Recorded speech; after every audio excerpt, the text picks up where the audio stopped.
இயேசுவில் என் அன்பு சகோதர சகோதரிகளே, ஆண்டவர் நாமத்திற்கு ஸ்தோத்திரம். தினம் ஒரு ஜப வழியாக பேசிக்கொண்டிருப்பது உங்கள் அன்பு சகோதரன் பிரபு. எப்படிங்க இருக்கீங்க? இன்றைய நாள் எப்படிங்க போச்சு? உங்களுக்கு மகிழ்ச்சியாக இருந்தீங்களா? எப்போவுமே சந்தோஷமாக இருங்க. ஆம், என் அன்பு சகோதர சகோதரிகளே, உலகத்தில் இருக்கின்றவரிலும் உங்களில் இருக்கின்றவர் பெரியவர்.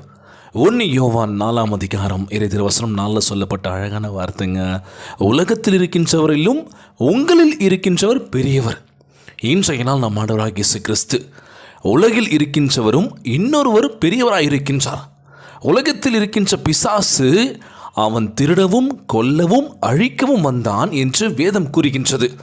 யோவான் 10ஆம் அதிகாரம் 10 பாவம் பூமியின் மேல் அநேகர் வாழ்வின் மேல் பிசாசுக்கு அதிகாரம் கொடுப்பதால் உலகத்தில் நாம் உபத்திரவங்களை எதிர்கொள்ள நேரிடும் என்று இயேசு எச்சரித்துள்ளார். யோவான் அதிகாரத்தை நம்ம முழுமையாக படிக்கின்ற பொழுது அழகான வார்த்தைகள் சொல்லப்பட்டிருக்குங்க. அப்படியே இந்த உலகத்தில் சாத்தானுடைய பிடியில் தான் நம்ம வாழ்ந்துட்டுருக்கோம். அது என்ன சொல்லுதோ அதை நம்ம பண்ணிகிட்ருக்கோம்ல. திருடுறோம், கொள்ளடிக்கிறோம், சாகடிக்கிறோம், வழிப்பறி போன்றோம் தப்பான விஷயங்கள்லாம் பண்ணிகிட்ருக்கோம். இதெல்லாம் இயேசுவோடைய பிள்ளைகள் பண்ணுவாங்களா? இல்லை, அவனுடைய மனநிலை சரியில்லை அப்படின்னு சொல்லலாம். இந்த விஷயம் வேணும் அப்படின்னு என்ன பண்ணுவாங்க? போதை பழக்கத்தின அடிமையாகி தப்பான வழியில் போய் ஏதோ விஷயங்கள் பண்ணிகிட்ருக்கோம்ல. இந்த உலகம் பிசாசின் பிடியில் இருக்கின்றது. பாவம் பூமியின் மேல் அநேகர் வாழ்வின் மேல் பிசாசுக்கு அதிகாரம் கொடுத்திருப்பதால் உலகத்தில் நம் ஒவ்வொருத்தவங்களை எதிர்கொள்ள நேரிடும் என்று நம் ஆண்டவராகிய இயேசு கிறிஸ்து எச்சரித்துள்ளார். யோவான் 16:33 வச்சு பாருங்க. பாவத்தின் சம்பளம் மரணம் என்று வேதம் கூறுகின்றது. இன்றைக்கி ஒரு பாவம் பண்ணிட்டோம் அப்படின்னு வச்சுக்கோங்களேன், அடப்போங்க பிரதர், யார் பார்க்க போகிறா? எவ்வளோ பேர் எவ்வளோ விஷயங்கள் பண்ணுறாங்க, மாட்டுறாங்களா? நாங்கள் பண்ணுறது எது சின்ன தப்பு தானே, யாருக்கும் தெரியாது அப்படின்னு சொல்லிட்டு என்ன பண்ணுவாங்க, சொல்லிட்டு போயிடுவாங்க. ஆனால் இன்றைக்கு நாள் அது ஒரு கட்டத்தில் நம்ம ஒரு விஷயத்தில் மாட்டி விட்டுடுச்சுன்னு வச்சுக்கோங்களேன், அதில் வெளியே வர முடியாது. காரணம் என்ன அப்படின்னா, பாவத்தின் சம்பளம் மரணம் என்று வேதம் கூறுகின்றது.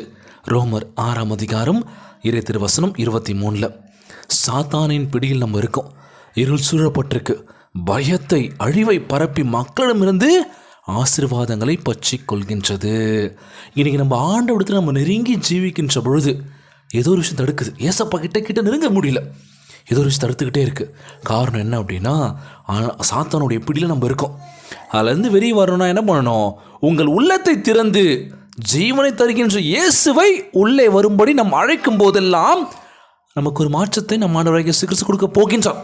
பரிபூர்ண ஆண்டவராகிய இயேசு கிறிஸ்து அந்த சாத்தானின் பிடியில் நம்ம விடுதலை வாழ்க்கை கொடுக்க போகின்றார். கலங்காதீங்க, சோர்ந்து போகாதீங்க. பாவத்தின் சம்பளம் மரணம் என்று வேதாகமம் கூறுகின்றது. அனுதினமும் வாழ்க்கையில் எவ்வளோ போராட்டங்கள், பிரச்சனைகள், வலிகள், வேதனைகள் மத்தியில் தான் நம்ம வாழ்ந்துட்டுருக்கோம். என்னடா இது வாழ்க்கை அப்படின்ற மாதிரி இருக்கும். சோர்ந்து போகாதீங்க, மனம் உடஞ்சிடாதீங்க, உற்சாகமாக இருங்க, ஜெபியுங்கள், தினந்தோறும் கேளுங்க ஏசப்பா கிட்ட, ஆண்டவரே என் வாழ்க்கை நிலைமை மாற்றுங்கப்பா. இயேசு கிறிஸ்து உங்களுக்குள் இருக்கும்போது இருளின் எந்த வல்லமையும் உங்களை மேற்கொள்ள முடியாது. அவர் உங்களை முற்றிலும் ஜெயம் கொள்கின்றவராக மாற்றுவார். ஆண்டவர் உங்களோடு இருக்க விரும்புகின்றார். அதற்கு இயேசுவே வர விடுங்கள் அப்படின்னு சொல்லி உங்கள் இதய கதவுகளை திறந்து வச்சுக்கோங்க அப்படின்னு சொல்லுவாங்களாம். இன்றைக்கு உங்கள் இருதயத்தை அவருக்குள் திறந்துடுங்கள். பிரேசோட சோர்ந்து போகாதீங்க, உற்சாகமாக இருங்க. வருத்தப்பட்டு பாரம் சுமக்கின்றவர்களே, நீங்கள் எல்லோரும் என்னிடத்தில் வாருங்கள், நான் உங்களுக்கு இளைப்பாறுதல் தருவேன் என்று நம் ஆண்டவராகிய இயேசு கிறிஸ்து அன்புடன் அழைக்கின்றார். அவருடைய சத்தத்தை கேட்டு உங்கள் இருதயத்தை திறந்தால் உங்கள் வாழ்க்கை பிரகாசமாக இருக்க போகின்றது. அழகான வார்த்தை இது. வருத்தப்பட்டு பாரம் சுமக்கின்றவர்களே, நீங்கள் எல்லோரும் என்னிடத்தில் வாருங்கள், நான் உனக்கு இளைப்பாறுதல் தருவேன் என்று கூறுகின்றார். அதனால் சோர்ந்து போகாதீங்க, உற்சாகமாக இருங்க. ஆண்டவரே, என் இதே கதவு திறந்தே இருக்கு ஏசப்பா, நான் எவ்வளோ தவறு செஞ்சாலும் சரி அதில் மன்னிச்சு ஏற்றுக்கோங்க ஆண்டவர், நீ வாங்க ஏசப்பா எங்கள் வீட்டுக்குள்ளே, எங்கள் வாழ்க்கையை மாற்றுங்கம்மான்னு சொல்லி கேட்கலாமா? உங்கள் இருதயத்தை ஆண்டவருக்குள் திறந்துடுங்கள். பார்த்தீங்களா, இன்னைக்கு ஏதாவது விஷயத்தை போட்டு நம்ம பூட்டி வச்சுட்ருக்கோம்ல, திறக்க மாட்டோம்ல. ஆண்டவருக்கு வழிவிடுகின்ற பொழுது முற்றிலுமாய் உங்கள் வாழ்க்கை ஜெயம் பெற போகின்றது. இன்றைய நாள் ஜெபம். உலகில் வாழ்கின்ற ஒவ்வொரு மக்களுக்காக ஜெபிக்க போகிறோம். எல்லாருக்கும் நம்ம ஜெபிக்க போகிறோம். சோர்ந்து போகாதீங்க, ஜபத்திற்குள்ளாக பயணிப்போமா. எங்களை மிகவும் அதிகமாய் நேசிக்கின்ற அன்புள்ள ஆண்டவராகிய இயேசுவே, இன்றைய நாள் வாக்குறுதி வசனத்திற்காக நன்றி ராஜா. எங்கள் வாழ்வில் உம் பிரசனம் விளங்க வேண்டும் என்று தாழ்மையுள்ள இதயத்துடன் உம்மிடம் வந்திருக்கின்றனப்பா. இருளின் வல்லமையை காட்டிலும் ஆண்டவர் இயேசு பெரியவர் என்று விசுவசிக்கின்றனப்பா. தயவு செய்து வந்து எங்களுக்குள் வாசம் பண்ணுங்க ராஜா. எங்கள் பாவங்களை உங்கள் மேல் ஏற்றுக்கொண்டு எங்களுக்காக மரித்து வெற்றியுடன் மறுபடியும் எழுந்ததற்காக உமக்கு சோத்தரிக்கின்றனப்பா. ஆண்டவரே, உம்மிடமிருந்து எங்களை பிரிக்கும் பாவத்தை சுத்திகரித்து உமக்கு முன்பாக நாங்கள் பரிசுத்தமாக காணப்பட உதவி செய்வீராக. சத்ருவானவன் கூறும் பொய்களை தள்ளி உம்முடைய சத்தியத்தின் விடுதலையிலும் வெளிச்சத்திலும் நடக்க தீர்மானிக்கின்றன. ஆண்டவரே, நாங்கள் அனுதினமும் உம்முடைய உயிர்த்தெழுதின் வல்லமையுடன் வாழும்படி எங்களை உம்முடைய ஆவியினால் நிரப்புங்க ராஜா. நாங்கள் உம்மோடு நடப்பதற்கு தடுக்கின்ற எல்லா சாபத்தையும் சங்கிலியும் அரண்களையும் அகற்றி போடுங்கப்பா. எங்களுக்குள் இருக்கும் பயத்தை அகற்றி உம்முடைய சமாதானத்தில் நிரப்புங்க ராஜா.